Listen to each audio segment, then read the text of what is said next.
So huyu jamaa ameachwa na mpenzi wake mpya kwa sababu tu ya kumtumia picha za uchi. Na jamaa mwenyewe ni huyu hapa ambaye anaitwa Logan.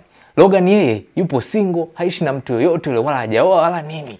Na Logan pia anakaa kwenye mtaa tu mdogo ambao sio ile mitaa ambayo ipo mjini ile. Ni mtaa tu wa kawaida hivi. So siku moja kwenye ule mtaa wake kuna nyumba ambayo walikuwa wameandaa party ndogo tu hivyo, wanasherehekea mambo yao na nini. Sasa Logan, kwa sababu ule mtaa ni mdogo, watu wa mtaa ule wote wakaalikwa. Logan akaenda kwenye ile party nini, wakawa wanakunywa, muziki unapigwa, wanacheza michezo mbalimbali kama unavyojua kwenye party nini. Sasa wakati anazunguka mule kuongea na watu majirani nini, akaja kukutana na huyu dada ambaye anaitwa Tina. Tina yeye naye yupo single na ndo kwanza amehamia kwenye hicho kimtaa kidogo hicho. Hajazoeana na watu kabisa. Sasa kwenye ile party ndo ilikuwa ni njia yake ya kwenda kuongea na majirani zake, kuzoeana na nini. Sasa kwenye kuzunguka Tina pia naye akakutana nani? Na Logan.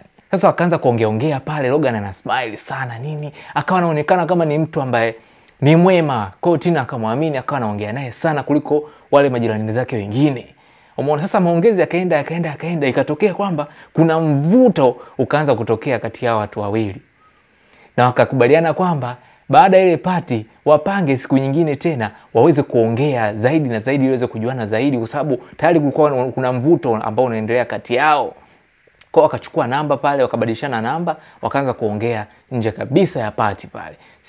Siku zikaenda, Logan akapanga kumtoa out Tina kwenda kwenye mgahawa fulani kwenda kupata dina, umeona Kweli hiyo siku ikafika, mzee wakaenda kwenye dina, wakaanza kula, wanafly, wanacheka kila kitu, yani ikaonekana kabisa hawa watu future yao ni kwenda kuwa wapenzi vizuri kabisa. Umeona bwana? Kwa ikawa hivyo, wakaongea sana pale kwenye mgahawa, wakawa nakula vizuri, muziki unapigwa, mambo yanaenda vizuri kabisa.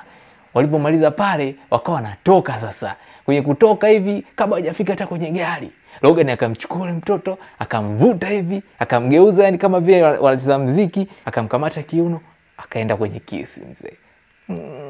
Akamkisi yule demu. Kapigwa na butwaa pale, anashangaa, yani ndio kwanza siku ya kwanza afu kanikisi. Kwa akapenda naye akabidi azidi kuendelea kumkisi, wakakisi pale nini. Baada ya hapo wakaingia kwenye gari, Logan kaenda kwake na Tina kaenda kwake pia. Umeona bwana? Sasa siku ile usiku wake ule wakaanza kuchati sasa ili kwanza kupigiana story kuhusiana na Dina ilivyoenda na nini.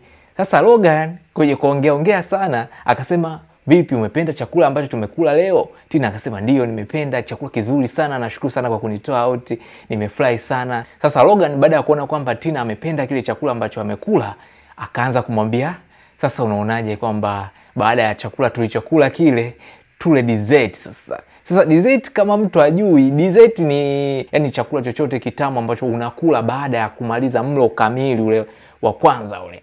Hiyo ndo dessert. Kwa hiyo akamwambia, "Vipi, unaonaje tukapata dessert?"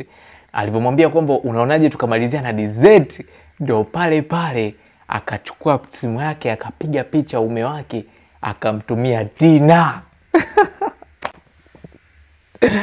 Akapiga picha ume wake akamtumia Tina. Tina alivyoona vile tu akasema, "Mama yangu, kumbe huyu mwanaume nilikuwa namwamini muda wote, kumbe kijana mwenyewe ni kicha vibaya mno." Baada ya kuona tu ile picha imeingia kwenye simu yake, pale akamkaushia, pale akamblock kwenye social media zote alizofollowliana, na kila kitu kikaishia pale kwa Tina. Kwa hiyo Logan akaanza kupapalika, anahangaika huku na huku anamtafuta Tina alipo, ampati, akienda kwake hafunguliwi mlango. Tina anajifanya kama hayupo, kumbe yupo ndani tu anachungulia, anaona kumbe yule mwendazimu kaja. Hafungui mlango wala nini. Kudadadeki wala. Sasa story haijaishia hapo, kwa sababu Logan baada ya kumtafuta sana Tina, alivyoona mpati, akasema kwamba huyu pengine ananiona mimi ndio maana hanipi nafasi ya kuongea. Sasa ngoja nimtume dada yangu. Kwa hiyo Logan akamtuma dada yake kwenda kuongea na Tina. Umeona bwana, kwa pap dada mtu akaenda hapa kwenye mlango wa Tina, vipi shoga, mzima. Akajitambulisha kwamba mimi bwana, mimi ni dada yake na Logan. Mdogo wangu amekutoa Dina, umeenda umekula chakula naye vizuri kabisa, umerudi lakini umemkaushia. Kwa nini jamani umemkaushia mdogo wangu? Nakuomba please uongee na mdogo wangu. Mdogo wangu hajafanya jambo lolote baya, nakuomba uongee na mdogo wangu. Sasa Tina ndo akaanza kumuelezea uchafu ambao aliufanya Logan baada ya kutoka tu kwenye Dina, akamuelezea kila kitu. Sasa dada mtu akaona hapa kweli Logan hatoboi hapa. Alichokifanya dada mtu sasa akaanza kumtukana yule Tina, akamwambia wewe mwanamke gani? Sasa hivi watu wana date kwa mtindo huo. Mkionana tu leo kesho mnaanza kutumiana picha za uchi. Hiyo ni kawaida wewe mshamba wewe. Tina naye akamind akasema wewe usinitukane kabisa huko nyumbani kwangu. Mimi huwezi kunitukana huko nyumbani kwangu kabisa. Ugomvi ukaanza pale, sukuma nikusukume, wakashikana nywele, makofi, kila mtu wanapigana ugomvi mkubwa kabisa. Ngumi zikalika pale, nakwambia dada mtu anautifua vibaya mno kwenye nyumba ya Tina. Ugomvi pigana sana pale. Baada hapo watu wakaja ndo wakawagombelezea, wakawatoa nini, wakaanza kuelezea jinsi ambapo tukio limetokea mpaka wakafikia kupigana, na wale watu wakaanza kutoa mawazo yao kusema sema kweli bwana, amekosea sana kutuma picha ya uchi, sio vizuri bwana, huyu mtoto wa kike siku ya kwanza ya pili unatuma picha ya uchi jamani, amekosea sana. Majirani wakaongea vile na nini.